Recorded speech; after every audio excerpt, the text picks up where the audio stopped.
Hey guys, welcome to stock taking channel. कैसे हो आप सब लोग? आई होप सब अच्छे होंगे। इस वीडियो में हम डिटेल में एनालिसिस करेंगे नेटको फार्मा लिमिटेड कंपनी के स्टॉक के बारे में। अगर आप नेटको फार्मा कंपनी के स्टॉक होल्डिंग करके बैठे हुए हैं या फिर आप खरीदना चाहते हैं तो इस वीडियो को ज़रूर देखें, बिकॉज इस वीडियो के अंदर हम बहुत ही डिटेल में एनालिसिस करेंगे और फिर जाकर एक डिसीजन पे आएंगे कि हाँ, मतलब स्टॉक अभी खरीदा जा सकता है या फिर सेल किया जा सकता है। तो इस वीडियो को बहुत ही डिटेल में हम एनालिसिस करेंगे और आप मतलब सिंपल तरीके से इस वीडियो को देखिए, बहुत ही आसान होने वाला है और आप खुद समझ जाएंगे कि स्टॉक इसका जो परफॉर्मेंस है वो क्या हो सकता है। और आप चैनल को सब्सक्राइब कीजिएगा अगर आपका एनालिसिस अच्छा लगता है। तो फर्स्ट ऑफ ऑल देखिए, एनालिसिस करने के लिए मतलब इसका जो एक ओवरव्यू चार्ट है, मतलब अगर मैं आपको ओवरव्यू चार्ट दिखाऊँ तो आप देख सकते हैं मतलब कहीं ना कहीं स्टॉक एक समय बाद एक अप ट्रेंड स्टॉक था, ठीक है। लेकिन अप ट्रेंड स्टॉक खत्म होने के बाद उसके अंदर मतलब एक कहीं ना कहीं एक डाउन ट्रेंड एक फेज़ आ गया था। इस जगह पे एक डाउन ट्रेंड फेज़ आ गया था। तो फेज़ खत्म होने के बाद स्टॉक फिर से एक अप ट्रेंड हो रहा है। तो ऐसा हमको दिख रहा है कि हाँ, स्टॉक अभी ऊपर जा सकता है, इसका प्रोबेबिलिटी है, बिकॉज अभी वो अप ट्रेंड हो चुका है। तो अप ट्रेंड स्टॉक में हमेशा हमको बाइंग अपॉर्चुनिटी ढूंढना चाहिए, बिकॉज मतलब कोई स्टॉक अगर प्राइस मतलब ज़्यादा होता है तो ज़रूरी नहीं होता है कि उस जगह से फिर से गिर कर नीचे आएगा तो नीचे से हम खरीदेंगे और फिर से ऊपर चले जाएगा, मतलब बहुत ज़्यादा नीचे आएगा, मतलब इस तरह की बात मैं कर रहा हूँ। तो इसीलिए मैं आपको यही कहना चाहता हूँ कि महंगा स्टॉक हमेशा और भी ज़्यादा महंगा होता है। तो ज़रूरी नहीं है कि प्राइस के हिसाब से उसको जज किया जाए, क्योंकि कोई स्टॉक का प्राइस 100 रुपीज़ हो सकता है और 100 रुपीज़ से 1000 रुपये तक भी चले जा सकते हैं। इसका चांसेस बहुत ज़्यादा है। अगर स्टॉक के अंदर मतलब ग्रोथ है तो ऐसे ही परफॉर्मेंस करता है। लेकिन अगर ग्रोथ नहीं है तो कोई स्टॉक का प्राइस अगर 1000 रुपये भी होगा तभी वो गिर कर मतलब बहुत नीचे भी आ सकता है। इसका भी प्रोबेबिलिटी है, क्योंकि आप खुद जगह देख सकेंगे कि येस बैंक जैसी कंपनी मतलब जो बैंक होता है येस बैंक, या फिर आप आइडिया देख सकेंगे। तो इस तरह का जो कंपनी है, कहीं ना कहीं एक समय इसका जो प्राइस था वो बहुत ही ऊपर था, ठीक है। तो आई बुल फाइनेंस कंपनी जो, उसको भी आप देख सकेंगे। तो इस तरह का जो कंपनी है उसका मतलब कंपनी का जो परफॉर्मेंस था वो कहीं ना कहीं गिर चुका था और स्टॉक का वैल्यू बहुत नीचे आ चुका था। तो ज़रूरी नहीं है जो प्राइस के हिसाब से स्टॉक को जज किया जाए। तो बस सिंपल इस वीडियो का एनालिसिस करेंगे, तो आप इस वीडियो को देखते रहिए। तो देखिए, फर्स्ट ऑफ ऑल इसका जो मतलब कहीं ना कहीं मुझे ऐसा लगता है कि अभी अप ट्रेंड हो चुका है। तो अप ट्रेंड स्टॉक के अंदर मतलब अगर इसका एनालिसिस किया जाए तो सबसे पहले मैं इसके अंदर एक ट्रेंड लाइन बनाऊंगा, ठीक है। और इस वीडियो बहुत ही सिंपल होने वाला है। मैं हर वीडियो में जैसे कि बहुत सारे कंफर्मेशन देता हूँ, तो मुझे ऐसा नहीं लगता कि इस वीडियो में मतलब इस एनालिसिस के अंदर मुझे इस तरह का कंफर्मेशन देना चाहिए, बिकॉज अलग अलग स्ट्रैटेजी इसके अंदर नहीं हो रहा है। मतलब इसके अंदर सिर्फ एक ही सिंगल स्टेप वर्क हो रहा है। मतलब इसका जो पैटर्न है, फॉर्मेशन है, वही देखकर मुझे ऐसा लग रहा है हाँ, मतलब स्टॉक कहीं ना कहीं एक ही सिंगल पैटर्न फॉर्मेशन कर रहा है। तो स्टॉक ने इसी एरिया पे कहीं ना कहीं उसने एक सपोर्ट लिया, आप देख सकेंगे। तो इस जगह से उसने बाउंस बैक किया, तो फिर से इसी एरिया पे कहीं ना कहीं एक सपोर्ट ले रहा है। तो ज़रूरी है कि इसी एरिया से कहीं ना कहीं वो फिर से ऊपर की तरफ जाएगा। इसका प्रोबेबिलिटी बहुत ज़्यादा हाई है। और अगर मैं आपको एक मतलब कहीं ना कहीं एक सपोर्ट एरिया में अगर आपको ढूंढ कर दिखाऊँ तब भी आप देख पाएंगे कि इसी एरिया कहीं ना कहीं उसके लिए एक बहुत ही ज़्यादा एक सपोर्टेड एरिया था।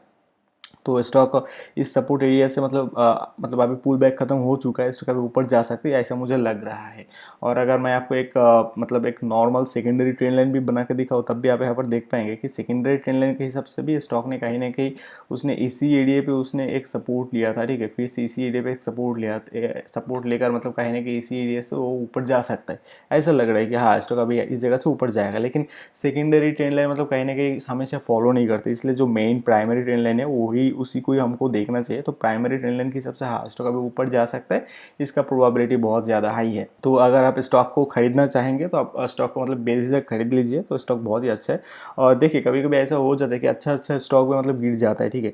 तो इसीलिए स्टॉप लॉस मेंटेन करना ज़रूरी है। तो मुझे ऐसा लगता है कि इस स्टॉक के अंदर मतलब ये वाला जो एरिया है ना, मतलब this is a very very important area. इस जगह को अगर अभी अभी के हिसाब से इस जगह को स्टॉप लॉस मेंटेन किया जा सकता है। तो स्टॉप लॉस के हिसाब से ये वाला एरिया बहुत ही सेफ जोन होगा, क्योंकि स्टॉक को अगर नीचे गिरना होगा तो वो यहाँ से कहीं ना कहीं ट्रेंड लाइन को ब्रेकआउट करके फिर से नीचे गिरेगा और उसका जो एक मतलब प्रीवियस जो एक सपोर्टेड एरिया था कहीं ना कहीं, तो उसी सपोर्टेड एरिया के आसपास आकर फिर से वो घूमने की कोशिश करेगा, ठीक है। तो फिलहाल मुझे ऐसा लगता है कि इसी एरिया पे आप स्टॉप लॉस रख सकते हैं, because this is a very very highly मतलब रिकमेंडेड स्टॉप लॉस एरिया। मैं आपको यही कहना चाहूँगा कि बहुत ही अच्छा स्टॉप लॉस एरिया। अगर मेंटेन करे स्टॉक, अगर मेंटेन करे तो स्टॉक ऊपर चले जाएगा, लेकिन अगर स्टॉक मेंटेन ना करे तो इस जगह से वो फिर से गिर जाएगा, इसका प्रोबेबिलिटी बहुत ज़्यादा है। और अगर मैं आपको कहूँ इसका जो टारगेट एरिया है, कौन से एरिया तक टारगेट रेट रखा जाए, तो मैं कहूँगा मतलब इस तरह का एरिया में आप इजीली टारगेट रख सकेंगे।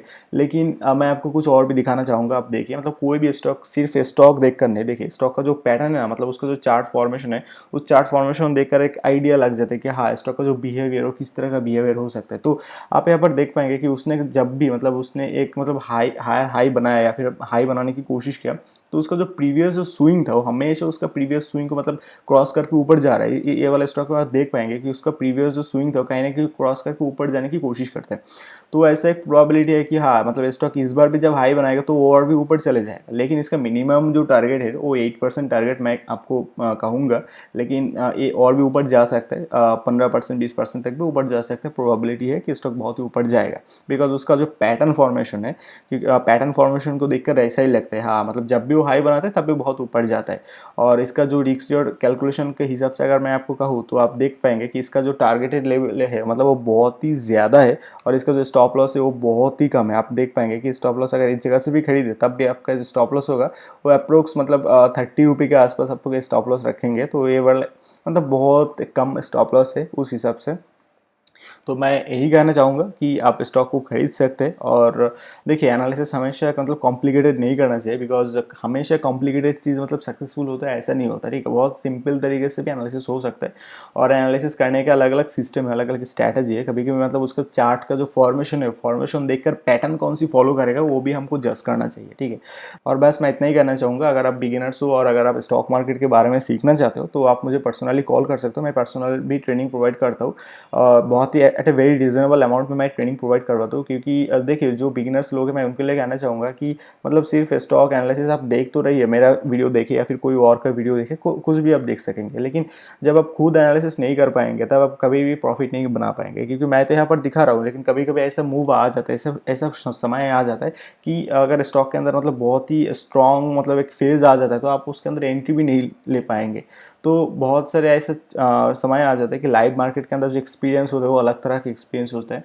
तो बिगिनर्स लोगों के लिए मैं इतना ही कहना चाहूँगा, आप खुद सीखिए। मतलब ज़रूरी नहीं कि आप मुझसे सीखिए, आप किसी से भी सीखिए, मतलब जो एक्सपर्ट है आप उससे सीखिए, जो इस मार्केट के अंदर बहुत दिन से काम कर रहा है, बहुत सालों से काम कर रहा है, उससे जाकर सीखिए, ठीक है।